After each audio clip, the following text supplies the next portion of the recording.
పర్తి మాది. అది శ్రీను గారు ఏం చేస్తుంటారు? మేము 5 మొదలు లారీ డ్రైవర్ అండి. నేను ఈస్ట్ గోదావరి మొత్తం అంతా కూడా తిరుగుతూ ఉంటాను, అవతల స్టేట్ కూడా తిరుగుతూ ఉంటాను. కానీ నాకు తెలిసిన విషయం అయితే మాత్రం పవన్ కళ్యాణ్ గారి విషయం అయితే మాత్రం పిఠాపురం నియోజకవర్గం అయితే మాత్రం పక్కా క్లారిటీ. వీళ్ళు ఎవరో సర్వే చేశారు, అది చేశారు కదండి. మేము అన్లోడ్ చేస్తూ ఉంటాం, లోడ్ చేస్తూ ఉంటాం. ఆ పక్కన అందరూ కూడా నాకు క్లారిటీగా చెప్తుంటారు, క్లారిటీగా చెప్తుంటారు. అంటే ఇప్పుడు పిఠాపురం పవన్ కళ్యాణ్ గారు, వంగగీత గారు పోటీ చేస్తున్నారు.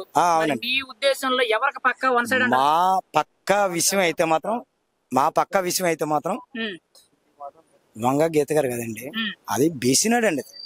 ఇప్పుడైతే మాత్రం రియల్ గా అయితే మాత్రం ఇది కంప్యూటర్ కాలం అండి. ఇది కంప్యూటర్ కాలం. ఏదైనా సరే చిన్న తప్పు చేసింది అనుకోండి, క్లాట్ గా తెలిసిపోద్ది. ఏ విషయం సరే క్లాట్ గా తెలిసిపోద్ది. ఇది కంప్యూటర్ కాలం అండి. ఇది ఇండియన్ ఆర్మీ అంటే కనుక పవన్ కళ్యాణ్ అండి. Indian army real percent, rules and regulations, ఇది గేట్ ఆఫ్ ద ఫైర్ ఆయన లెక్క.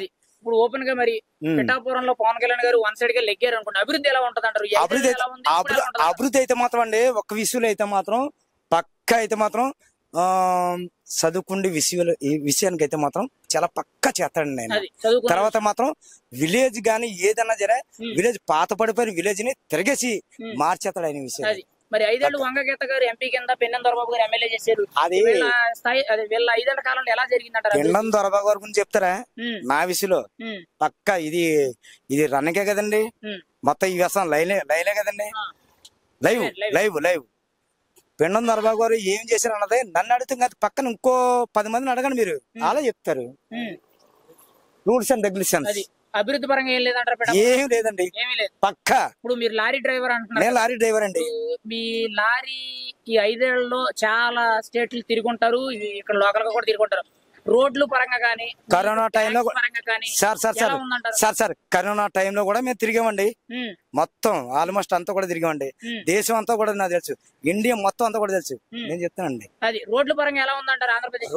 రోడ్ల పరంగా అంటే మాత్రం అంతే. ఎందుకంటే ఇక్కడ ఈ రోడ్లో ఇది మన తిమ్మాపురం నుంచి ఈ రోడ్డు ఉంది కదండి, రాజపాలెం రోడ్ లో సంక్షేట ఎర్రభద్ర గారు ఉండేవారు ఎంత ముందు అండి. అప్పుడు ఎలా ఉంది, ఇప్పుడు ఎలా ఉంది ఏమండి? మరి ఇప్పుడు ఏమైందండి?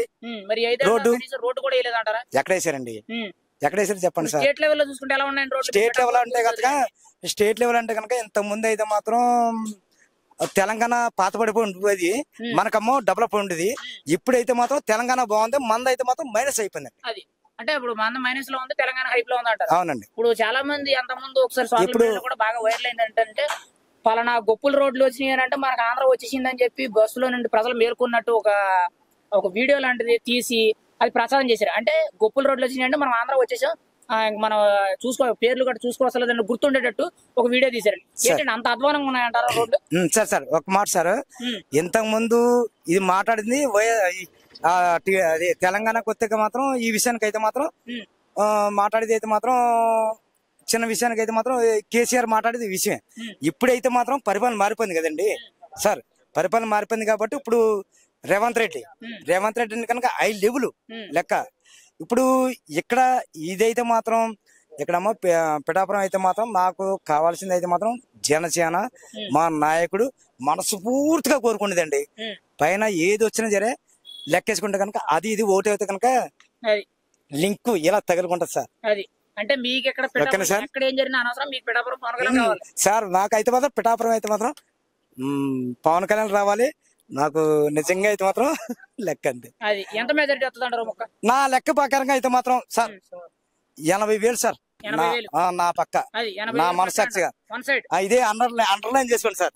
మరి ఆయన గుర్తండి అన్న ఫైనల్ గా గ్లాస్ గుర్తండి. గ్లాస్ పగిలిపోద్దని చాలా మంది చెప్తున్నారు. పగిలిపోతే పొదులు ఎక్కిపోదు సార్, పొదులు